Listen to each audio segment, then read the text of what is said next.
नमस्कार स्टूडेंट्स, आज हम पढ़ने जा रहे हैं चैप्टर नंबर 7 उत्पादन की अवधारणा। स्टूडेंट्स, ये जो थ्योरेटिकल थोड़ा सा पार्ट है इसको हम बुक से रीड करेंगे और उसके बाद हम इसको प्रैक्टिकल करेंगे। उपभोग आर्थिक क्रियाओं का आदि व अंत माना जाता है। इससे पूर्व अध्याय में उपभोक्ता से संबंधित उपयोगिता विश्लेषण दृष्टिकोण गणनात्मक और क्रमवाचक का अध्ययन हमने किया था। किंतु किसी वस्तु में वह क्षमता जो मानवीय आवश्यकताओं को पूरा करती है उपयोगिता कहलाती है। मतलब वस्तु के अंदर जो क्षमता होती है मानवीय आवश्यकताओं को पूरा करने की, उसको हम क्या बोलते हैं? उपयोगिता कहते हैं। यह वस्तुओं में उपयोगिता का गुण उत्पादन प्रक्रिया द्वारा प्राप्त होता है। अब उत्पादन कैसे, उपयोगिता वस्तु में कैसे मिल रही है? ये हमें मिल रही है उत्पादन प्रक्रिया के द्वारा। उत्पादन से ही उपभोग संभव होता है। वस्तुओं व सेवाओं की मांग उन वस्तुओं व सेवाओं के उपभोग पर आधारित होती है। इसी प्रकार वस्तु व सेवाओं की पूर्ति भी उनके उत्पादन की मात्रा द्वारा निर्धारित होती है। किसी देश की, अब ये इंपॉर्टेंट लाइन है, किसी देश की राष्ट्रीय व प्रति व्यक्ति राष्ट्रीय आय का आधार भी उत्पादन के स्तर से निर्धारित होता है। अब अगर किसी देश की राष्ट्रीय आय हम गणना करते हैं ना, कि इस देश की राष्ट्रीय आय ज्यादा है, वहां की कम है, तो वो किसके द्वारा निर्धारित होती है? उत्पादन के द्वारा ही उसका हम निर्धारण करते हैं। उत्पादन के स्तर में वृद्धिकारी परिवर्तन से एक देश में संपन्नता और आर्थिक समृद्धि होती है। उत्पादन की समृद्धि एवं गुणवत्ता का लोगों के जीवन स्तर पर सकारात्मक प्रभाव पड़ता है। अब आता है उत्पादन का अर्थ क्या है। उत्पादन किसी वस्तु की उपयोगिता का सृजन, उपयोगिता में वृद्धि या उपयोगिता का निर्माण करना कहा जाता है। उत्पादन हम किसे कहते हैं? कि उत्पादन से वस्तु की उपयोगिता में जो वृद्धि हो रही है, अगर किसी वस्तु की उपयोगिता बढ़ रही है, उपयोगिता का उसमें निर्माण हो रहा है, तो उसको हम क्या बोलेंगे? उत्पादन बोलेंगे। जैसे एक किसान अनाज या अन्य खाद्य वस्तुएं उत्पादित करता है। एक कारखाने में कपड़े, मशीनें, खिलौने, जूते, साबुन, सीमेंट, फर्नीचर आदि का उत्पादन होता है। इसी तरह विभिन्न प्रकार की सेवाएं जैसे शिक्षा, चिकित्सा, बैंकिंग, वकीलों की सेवाएं, हिसाब किताब रखना, डाक व टेलीफोन द्वारा संचार सेवाएं, यातायात व माल ढुलाई इत्यादि भी उत्पादन कहलाती है। उत्पादन की परिभाषाएं। उत्पादन द्वारा उत्पादन की अर्थशास्त्रियों द्वारा उत्पादन की अनेक परिभाषाएं दी गई हैं, जिनमें मुख्य हैं अल्फ्रेड मार्शल ने उत्पादन को उपयोगिता का सृजन करना बताया है। मतलब उत्पादन क्या है, इसको अगर शॉर्ट रूप में लिखना पड़े तो उपयोगिता का सृजन उत्पादन कहलाता है। फ्रेजर ने उत्पादन की परिभाषा उपयोगिता की पुनः स्थापना करना माना है।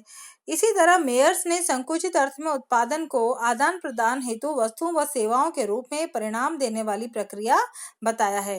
जेराल्ड डब्ल्यू स्टोन ने उत्पादन साधनों को निर्गतों सरल शब्दों में उत्पादन एक प्रकार का वस्तुओं व सेवाओं का प्रवाह है। उत्पादन की एक विशेष प्रक्रिया है। उत्पादन प्रक्रिया के द्वारा किसी वस्तु या सेवा की मानवीय आवश्यकता को संतुष्ट करने की क्षमता में वृद्धि या क्षमता का सृजन या निर्माण होता है। स्टूडेंट्स, इस लाइन को अंडरलाइन कर लेंगे। उत्पादन प्रक्रिया क्या होती है? इससे मानवीय आवश्यकता की संतुष्टि करने की क्षमता को उत्पादन प्रक्रिया कहते हैं, या इसमें उत्पादन क्षमता में वृद्धि हो या उत्पादन क्षमता का सृजन या निर्माण, ये सब क्या कहलाता है? उत्पादन प्रक्रिया कहलाती है। उत्पादन के विभिन्न साधन व उनका वर्गीकरण। अब उत्पादन, जब भी किसी वस्तु का उत्पादन किया जाता है तो उसमें बहुत सारे साधन प्रयोग में आते हैं। तो उत्पादन एक उपयोगिता में सृजन की प्रक्रिया होती है। उत्पादन के द्वारा एक अवधि में वस्तुओं व सेवाओं का प्रवाह के रूप में निर्माण किया जाता है। इस प्रकार उत्पादन कुछ साधनों जैसे श्रम, पूंजी, भूमि, प्रबंधन व तकनीक तथा साहस या उद्यमशीलता की सहायता से किया जाता है। उत्पादन के साधनों को आदाय या पड़ते कहते हैं। वस्तुओं व सेवाओं के उत्पादन को प्रदाय या निर्गत कहते हैं। अब इसको भी अंडरलाइन करेंगे कि जो भी साधन उत्पादन में प्रयोग में लिए जाते हैं उनको हम क्या बोलते हैं? आदा या पड़ते कहते हैं। और जो हमें बदले में उत्पादन प्राप्त होता है उसको हम क्या बोलते हैं? प्रदा या निर्गतें कहते हैं। उत्पादन के साधनों का आर्थिक विश्लेषण करने पर उनकी प्रकृति अलग अलग पाई जाती है। प्रकृति के अनुसार हम उत्पादन के साधन को निम्न 5 भागों में बांट सकते हैं। पहला है श्रम, दूसरा पूंजी, तीसरा भूमि व प्राकृतिक संसाधन, तकनीक व प्रबंधन, साहस और उद्यमशीलता। अब भूमि क्या है? उत्पादन का साधन है। कैसे है? क्योंकि भूमि जब तक नहीं होगी तब तक हम कोई उत्पादन नहीं कर सकते। हमें एक जगह चाहिए जहाँ पर कि हम उत्पादन की प्रक्रिया संपन्न करेंगे। जरूरी नहीं है कि आप केवल खेतों में अनाज बो तो ही वो भूमि उत्पादन में काम में आ रही है। आप अगर कहीं कोई फैक्ट्री लगाते हैं, कहीं और कोई दुकान स्थापित कर रहे हैं, तो वो भी आपकी भूमि उत्पादन में सहयोग प्रदान कर रही है। भूमि को प्रकृति का उपहार माना जाता है। भूमि में कृपणता का गुण पाया जाता है। किसका गुण पाया जाता है? इसको, ये इंपॉर्टेंट है, अंडरलाइन है। कृपणता, कृपणता मतलब कंजूस कहते हैं ना कृपणता को। तो कंजूस का गुण इसलिए पाया जाता, कंजूस इसलिए बोला है क्योंकि भूमि को हम बढ़ा नहीं सकते हैं। भूमि प्रकृति ने हमें जितनी दे दी, बस उसी से ही हमें काम चलाना है। अर्थात भूमि की मात्रा सीमित होती है। भूमि की उर्वरा शक्ति में भिन्नता पाई जाती है। दूसरा है श्रम। श्रम से अभिप्राय धन या मुद्रा के बदले किया जाने वाला शारीरिक या मानसिक उत्पाद कार्य क्या कहलाता है? श्रम। चाहे आप फिजिकल वर्क कर रहे हो, चाहे आप मेंटली वर्क कर रहे हो, ये दोनों ही श्रम के अंदर आते हैं। परंपरावादी आर्थिक विचारकों के अनुसार श्रम उत्पादन का एक मूल साधन है। श्रम को उत्पादन का सक्रिय साधन माना जाता है।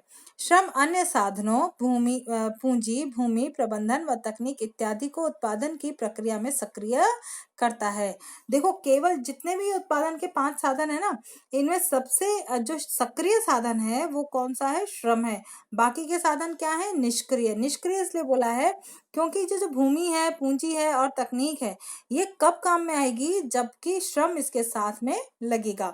तो भूमि, पूंजी और श्रम, जो ये तकनीक जो है, ये उत्पादन के निष्क्रिय साधन है, जबकि श्रम कैसा साधन है? सक्रिय साधन माना गया है। श्रम की पूर्ति मात्रात्मक और गुणात्मक दोनों प्रकार की होती है।